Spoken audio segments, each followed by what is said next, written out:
As Russian allocation of anti-tank mines is far from optimal, troops can often get too many mines to place out, far more than they need, causing large piles of mines to be placed out in the front line, which are often just placed outside.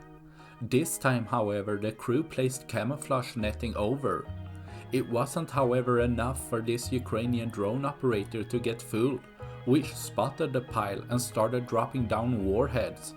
But as they didn't cause the mines to detonate, it instead caused a fire which quickly spread through the pile, causing a massive fire to burn up all the mines, letting the Ukrainian drone army to stop more mines from being placed in the ground, leaving less for tomorrow.